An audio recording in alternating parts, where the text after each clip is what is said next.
Bonjour et bienvenue dans le rendez-vous France 24 RFI avec Frédéric Rivière. Nous recevons aujourd'hui Florian Philippot. Bonjour. Bonjour. Vous êtes vice-président du Front National. Vous êtes l'un des artisans de la dédiabolisation du Front National auprès de Marine Le Pen. Vous êtes un ancien chevènementiste passé au FN. Alors, on va parler de l'immigration et la nouvelle circulaire du ministre de l'Intérieur, Manuel Valls. Pas de régularisation massive. Ça sera du cas par cas et des critères de droit de séjour. 5 ans de présence minimum sur le terrain pour être régularisé. Alors, d'après vous, est-ce que vous voyez là un texte novateur ? Non, je vois surtout une grande continuité dans une politique extrêmement laxiste. Vous savez, c'est ce qu'on appelle le au cas par cas dans tous les cas, en fait.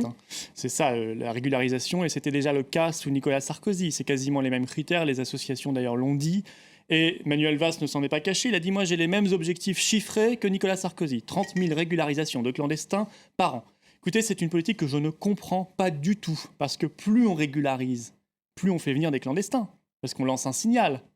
Aux pays, aux filières qui exploitent les clandestins, on lance un signal, on leur dit venez puisqu'on sera régularisé. Donc on augmente l'immigration clandestine, donc on est dépassé. Et ensuite à côté on dit on va essayer d'en expulser. C'est toujours 30 000. C'est 30 000 parce qu'on le veut bien, parce qu'on met en place des critères pour que ce soit 30 000. Il faut descendre à combien alors ? Mais je pense qu'il faut mettre en place, et nous l'avons proposé dans le droit français, la suppression de la possibilité de régularisation. Ce qui sera un signal envoyé aux filières, aux passeurs, aux patrons exploiteurs aussi, parce que c'est pas un cadeau qu'on leur fait aux clandestins quand on les fait venir en France, il ne faut pas croire. Et évidemment, ça réduira considérablement les flux, non pas 10 000, zéro régularisation. C'est-à-dire une politique absolument implacable. Mais implacable, l'immigration... Dénuée de toute humanité alors. Excusez-moi, mais l'immigration illégale, par définition, est illégale. Je rappelle simplement la loi. On n'a pas le droit d'émigrer plus exactement, illégalement en France. Il n'y a pas de question d'humanité ou pas d'humanité, c'est l'application de la loi. Vous pensez que c'est humain de faire venir des gens comme ça, qui seront exploités par des patrons voyous, qui gagneront 300, 400 euros dans des arrière-cuisines? Vous pensez que c'est humain de les entasser dans des hôtels qui parfois crament en plein Paris? Ça n'a rien d'humain, c'est pas une politique humaine, c'est l'inverse de l'humanité. Moi, je crois qu'il faut mettre en place aujourd'hui une politique d'immigration légale réduite à 10 000 par an en fin de mandat. On passerait de 200 000 par an comme sous Sarkozy et Hollande à 10 000 par an. C'est le grand maximum qu'on peut supporter en pleine crise économique et sociale comme maintenant. Et on arrête évidemment l'immigration illégale. Le patronat dit que c'est pas possible, ça, que 10 000, ça ne suffira jamais à satisfaire la demande. Mais oui, c'est intéressant parce que c'est justement le projet du grand patronat.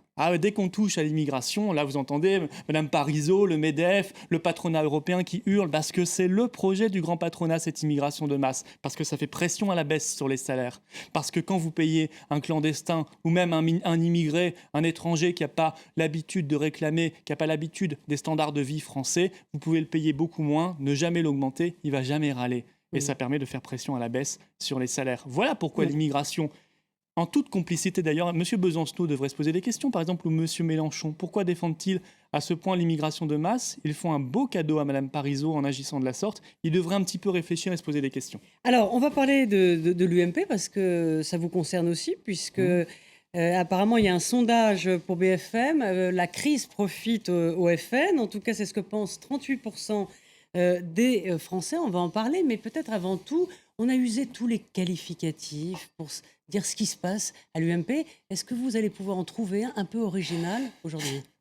Non, moi-même, j'ai du mal. Vous voyez, j'ai fait beaucoup d'émissions depuis. J'arrive plus à me renouveler mon stock de mots tellement ça devient grand guignolesque. Je l'ai déjà dit, voilà. Mais non, je pense qu'il faut prendre un petit peu de hauteur. On va pas analyser péripétie après péripétie déjà parce que c'est lassant et qu'on n'y comprend plus rien. Moi, je pense que c'est une crise et que c'est une crise comme toute crise qui peut être salutaire. Voilà. Et je crois qu'elle est salutaire. Alors oui, c'est pénible. Pour vous ou pour eux ? Pour la vie politique française, pour la France, pour le peuple français. Oui, nous, on est juste un instrument, un outil. Oui, c'est pénible à vivre. Oui, ces gens-là devraient avoir honte de s'insulter devant les caméras de télévision depuis 12 jours. Oui, c'est terrifiant de voir à quel point de bassesse on peut en arriver. Mais en même temps, moi, je crois qu'un bon génie s'est penché sur la France pour lui permettre de respirer un peu. Peut-être qu'on va y voir plus clair après cela. Alors qu'ils implosent, qu'ils explosent, qu'ils se scindent, qu'ils disparaissent, qu'ils fassent 3 groupes, 4, je m'en moque, ils font ce qu'ils veulent. Mais au moins, on aura une clarification. Est-ce qu'on a besoin d'un parti aujourd'hui comme l'UMP qui défend, qui fait au pouvoir la même chose que le Parti socialiste, ou que l'UDI d'ailleurs, c'est la même chose, franchement, est-ce qu'on en a besoin pour le débat politique français? Je ne crois pas. Je pense que si l'UMP est en train de se désintégrer sous nos yeux aussi facilement, c'est parce qu'eux-mêmes savent qu'ils n'apportent plus rien au débat Vous voulez d'idées. dire que le Parti socialiste suffit aujourd'hui comme parti de centre, en quelque sorte, si je vous comprends bien? Ah, je crois que le Parti socialiste suffit. On aura toujours le MoDem, l'UDI, tout ça, c'est déjà globalement la même chose. On veut un parti fédéraliste, communautariste, laxiste et ultralibéral. Il y en a déjà plusieurs, dont le Parti socialiste. On n'a pas besoin, honnêtement, d'un parti qui fait de l'apparence et qui est en fait devenu un syndicat de défense des intérêts électoraux de ses responsables. Parce que c'est ça qui était devenu aujourd'hui l'UMP. Dans votre vision de cette recomposition de la vie Oui. politique, alors ça ressemblerait à quoi l'échiquier?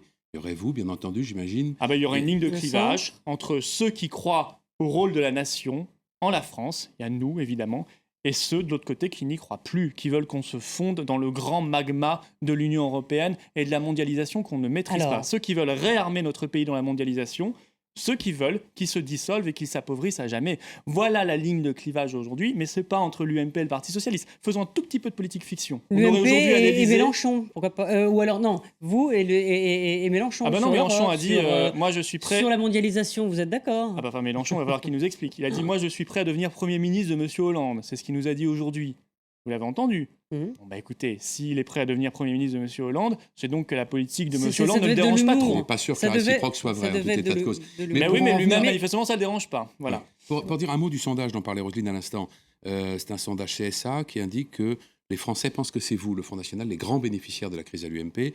Vous êtes 38, enfin ils sont 38% à considérer que c'est vous qui en profitez, devant l'UDI de Jean-Louis Borloo à 20% et le Parti Socialiste à 17%. Est-ce que vous avez l'impression que c'est vrai, que cette analyse-là est pertinente? Oui, je crois que c'est vrai, bien sûr. Mais de quelle manière? Parce que pour l'instant, on n'a pas vu des masses de Mais c'est députés le salaire du s'enfuir de travail, l'UMP c'est le pour salaire courir chez du vous. travail, c'est le salaire de la constance, c'est le salaire de la lucidité, de la sincérité. Les Français savent que si nous on est au pouvoir, on appliquera nos idées. Ils le sentent. Puis on a un chef, on est rassemblés et on a des idées différentes, voilà, nationales, Alors ça, patriotes. c'est vrai que Et ça se voit concrètement sur le terrain. Si vous voulez qu'on en parle, oui, on a des signes qui confirment ce sondage. c'est vrai que l'implosion, c'est le rêve éveillé de Marine Le Pen, l'implosion de l'UMP, ce qui est en train de se passer aujourd'hui. Mais quelle est dans le fond votre stratégie pour engranger? Est-ce que vous n'allez pas devoir un peu édulcorer certains sujets? Je pense à la peine de mort, je pense à l'Europe, je pense au retour au franc. Est-ce que tout ça, ce sont des sujets que la droite républicaine rejette tout de même?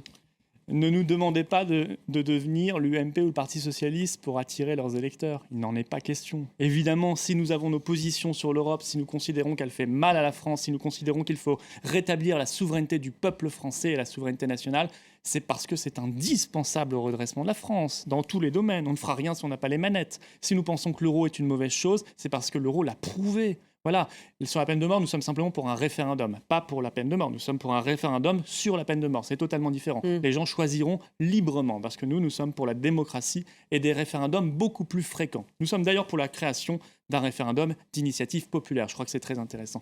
Voilà, il n'y a pas de raison de changer de discours. Au contraire, tout nous donne raison. Regardez la crise en Grèce. Regardez la Commission européenne qui annonce qu'ils vont supprimer les dernières taxes anti-dumping sur les briquets chinois. BIC râle, avec raison, en disant ça va supprimer des emplois en France. Voilà qui démontre que nous avons bien raison de vouloir la protection intelligente et ciblée de nos frontières contre la concurrence internationale déloyale. Non, on ne va pas changer, au contraire, on sera dans une belle constance patriotique, une belle constance nationale et populaire, parce que c'est comme ça qu'on attire, c'est comme ça qu'on fait venir de nouveaux électeurs et c'est comme ça qu'on convainc. Combien il y en a, pardon, juste, et puis il y a combien de nouveaux adhérents depuis une Alors, dizaine de jours? Bon, écoutez, on est sur un rythme actuellement d'à peu près 600 par jour. Voilà. C'était en Pourvu que normalement... la crise, la crise 150. pourvu que la crise dure. Bah, c'est pas que la crise. Non, mais je pense que de toute façon, je vais vous dire, même si demain ils se mettaient d'accord par magie, par miracle, on ne sait pas, Fillon et Copé tombent dans les bras l'un de l'autre devant les caméras. On peut tout imaginer, remarquez, avec Oui, ces gens-là, oui. qui ne font plus que du marketing et pas de la politique. C'est trop tard. Je veux dire, voilà, ils ont perdu toute légitimité, toute crédibilité, toute Et Nicolas Sarkozy aussi? pugnacité face Nicolas au Sarkozy gouvernement. aussi a perdu son autorité dans cette affaire? Mais pour Ça une me- fois qu'il y avait une crise c'est une à image son morale. niveau, lui qui n'a pas été capable de résoudre une crise internationale ni la crise économique, bien sûr, il y avait une crise à son niveau, une crise d'un parti politique. Il n'a même pas été capable de la résoudre, vous imaginez? Mais vous vous attendez à voir des députés vous rejoindre? Quelques-uns sont partis de l'UMP, ils sont allés à l'UDI. Pour l'instant, personne chez vous. Ça ne m'étonne pas. L'UDI, c'est qui? C'est M. Borloo. Je crois que M. Borloo, il a été 9 ans ministre sur les 10 dernières années, sous Chirac et Sarkozy, 2002-2012. Donc, Je veux dire, Borloo, c'est bien gentil, mais enfin, c'est une continuité totale. Ces gens-là peuvent effectivement passer de l'UMP à l'UDI. On en a même vu dans le passé sous les gouvernements Sarkozy, qui étaient venus du Parti socialiste pour devenir ministre UMP. Tout ça est parfaitement interchangeable. Il y a une chose que j'aime bien quand même chez l'UDI, c'est leur sincérité. Au moins, ils ne mentent pas aux Français, contrairement à l'UMP. Ils disent on est fédéraliste, on est communautariste, on est pour la discrimination positive, mais ils assument. Ça, c'est bien. L'UMP et le PS font la même chose, mais ne le disent pas toujours. Alors, on va parler du dossier chaud économique qui est ArcelorMittal. Mais avant, peut-être sur cette réaction qu'a eu le maire de Londres, qui a eu fait une fois de plus un appel, comme David Cameron l'avait fait sur les entrepreneurs français, qui traitent Arnaud Montebourg de sans-culotte. Ça vous inspire quoi? On passe vraiment pour Oui, non, des révolutionnaires? écoutez, le maire de Londres, son avis m'intéresse peu. Voilà, je pense qu'il a perdu une bonne occasion de se taire, comme beaucoup dans cette affaire. D'autant qu'il se rassure, parce que M. Montebourg, il a le verbe haut, mais il aura la main molle, parce qu'il est, il le sait très bien, prisonnier des dogmes de l'Union européenne. Moi, j'ai surtout entendu le commissaire européen, M. Barnier, nous dire en début de semaine « Oh, attention, si le gouvernement français veut nationaliser Florange, il va falloir nous demander notre avis, et puis on mettra nos conditions. » Vous voyez là, la Commission européenne a accepté qu'on renfloue des banques espagnoles. Ouais. Vous avez vu ce qu'ils ont imposé en contrepartie? Suppression de 28% des effectifs dans ces banques. Un véritable saccage social. Alors que le maire de Londres se rassure, M. Montebourg, il est prisonnier de ses dogmes et il y aura loin de la coupe aux lèvres. Mais sur le principe, dans l'intention, vous le soutenez? Oui, c'est notre proposition depuis longtemps. Alors là, Sur on la va pas nationalisation bien avant M. Montebourg. provisoire. On ne va pas se dédire, on peut retrouver les émissions de télévision, de radio où on le dit avec Marine Le Pen. Nous sommes favorables à une nationalisation temporaire, on pense qu'il n'y a pas d'autre solution, d'autant que le rapport fort qui avait été remis au ministre Montebourg sur Florange en juillet dernier démontrait que c'était un site viable. Voilà. D'autant, contrairement à certaines sottises que propage par exemple Mme Parisot, une nationalisation, ça peut rapporter de l'argent. Voilà, je prends Ça coûte au début quand je même. prends le- ça coûte au début, mais je prends début, l'exemple de, ça oui. coûte au début, mais je prends l'exemple de Alstom. Oui. Au total, sur Alstom, l'État français a gagné quasiment 1 milliard d'euros. Voilà. Ça peut être une bonne opération et c'est surtout vital pour un secteur quand même stratégique et c'est vital aussi pour l'emploi. Ça marche à condition qu'on ne fasse pas ça simplement, pas simplement la nationalisation temporaire. Il faut mettre à côté toutes les mesures de patriotisme économique. Et c'est là qu'ils vont buter sur l'Europe, encore une fois. Il faut mettre en place des protections raisonnées, des quotas d'importation et des droits de douane ciblés sur l'acier. Et il faut mettre en place un patriotisme économique sur l'acier, comme aux États-Unis, par exemple. Parce que qui va venir à la place de Mittal, si c'est le russe Severstal On ne sait pas. Il voilà, paraît qu'il y a est-ce que il paraît qu'il y a un repreneur caché, hein, qui apporterait même sur son argent personnel, nous a dit M. Montebourg, près de 400 millions d'euros. Par contre, on n'a pas le droit de connaître sa nationalité, son nom, rien. Bon, on verra bien. Ouais. C'est flou. Quand c'est flou, il y a un loup. Voilà. On Il a faut déjà creuser un entendu ça petit quelque peu. part. Il faut Martine creuser un Aubry. petit peu parce que... Ah bon, elle l'a dit aussi. Ah oui. Bon, bah écoutez, on se rejoint. Ici, pendant la campagne des primaires. Ah oui, elle l'avait dit, d'accord. Bah écoutez, Et c'est en sa tout cas, grand-mère, ça c'est sa visait grand-mère. François Hollande, d'ailleurs, à l'époque. on est tous les deux Mais du juste- nord de la France. Voilà. Alors, Laurence Mais- Parisot, puisque vous en parliez à l'instant, elle estime que l'idée ou la menace de nationaliser ArcelorMittal, enfin Florange, Ouais. est tout simplement scandaleuse. C'est le terme qu'elle a employé parce que on attente au droit de propriété. Oui, Madame Elle dit Parisot, c'est une expropriation. je ne savais pas qu'elle dirigeait le MEDI, le mouvement des entreprises d'Inde, le mouvement des patrons indiens. Je dirais, pourquoi elle défend M. Mittal, le richissime Mittal? Et puis elle ne connaît pas très bien le droit français, parce qu'il y a certes le droit de propriété, mais dans notre Constitution, il est prévu aussi qu'on puisse faire des lois de nationalisation. Je veux dire, ça a été fait couramment, c'est fait dans beaucoup de pays dans le monde, ça existe. Mais encore une fois, je lui ferai la même réponse qu'au maire de Londres. Elle le sait très bien, c'est un jeu de dupes qu'elle se rassure. C'est pas le gouvernement Hollande qui vient de faire ratifier un nouveau traité européen qui remet en place un nouveau carcan, qui nous enferme, qui nous oblige à nous désarmer dans la mondialisation, qui va se montrer volontariste. On le sait bien, malheureusement. C'est pour ça qu'il faut changer de système européen. Et un mot sur le FMI et la zone euro qui se sont mis d'accord pour renflouer une fois de plus la Grèce. Oui. Donc là, dangereux pour la France, puisqu'il y a visiblement signature en petit qu'on n'a pas Tonneau vu des comme dans les Danaïdes. contrats d'assurance, C'est comme le dirait tonneau des l'autre. Danaïdes, voilà. C'est-à-dire qu'effectivement, on va remettre une nouvelle aide de 44 milliards d'euros d'ici quelques mois. On allège en parallèle d'ici 2020 40 milliards d'euros la dette grecque, qui paye évidemment le contribuable français et le contribuable allemand. Et ça alourdit notre dette publique qui est déjà supérieure à 1800 milliards d'euros. Voilà, c'est parfaitement déraisonnable et surtout, ça ne sert à rien. Et ça n'aide pas les Grecs, ça n'aide pas le peuple grec, ça aide les banques. Pierre ça aide l'euro, Moscovici ça maintient un a dogme en estimé- vie qui s'appelle la monnaie unique. Le ministre de l'économie a estimé que c'était un tournant qui allait contribuer à stabiliser la zone euro, la signature Ah, de cet j'ai dû accord. entendre ça 22, 23 ou 24 fois. Franchement, c'est comme les sommets historiques, les sommets de la dernière chance. Il y en a eu combien Vous déjà pensez 24, toujours que- 25 Vous pensez toujours qu'au final, la Grèce fera défaut? Elle fera défaut parce qu'elle n'a pas le choix, mais ça, c'est pas dramatique à la limite si ça s'organise. Il faut que ça s'organise. Et moi, je suis persuadé encore que l'euro ne survivra pas, bien sûr. Parce qu'on Vous parle lui de la donnez Grèce. combien de temps à l'euro? Difficile à dire, parce qu'ils peuvent maintenir toujours, ils peuvent faire marcher la planche à billets comme ils font. Ça maintient artificiellement. Ça aggrave notre dette, ça aggrave notre situation économique, mais ça peut tenir un petit peu parce que c'est une religion.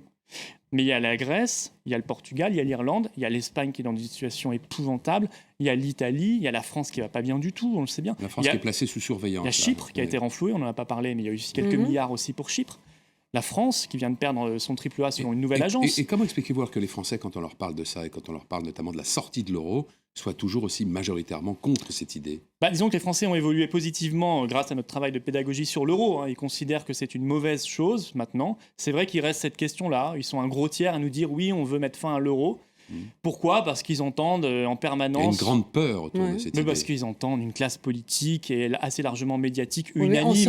en sortir Voilà. fait peur et ça fait pas sérieux. Quand on dit qu'il faut sortir de l'euro, on se dit oui, c'est l'antisystème, ils sont pas sérieux, ils sont pas réalistes. Oui, mais parce qu'on leur rabâche ça, ils entendent cette petite musique. Et les économistes, est-ce que vous voyez souvent à la télévision Monsieur Sapir, Monsieur Lafay, Monsieur Rosa? Est-ce que vous les voyez, les prix Nobel américains d'économie qui expliquent que l'euro est une aberration, qu'il faut s'en débarrasser? Mais non, vous les voyez très peu. Et vous entendez toujours en permanence, oui, on disait tout à l'heure, UMP, PS, UDI, tout ce que vous voulez, qui vous disent, qui utilisent cet argument de Donc la il y a peur. une espèce de mainstream dans cette Bien idée, sûr, mais c'est très propre à la France, ça. Ouais. Heureusement que nous sommes là pour faire vivre le débat, heureusement. Et ça progresse petit à petit, pas assez vite, mais ça progresse grâce à nous. Merci beaucoup Merci à vous. Philippot, Merci. merci beaucoup Frédéric Rivière. On se retrouve très vite sur France 24, merci.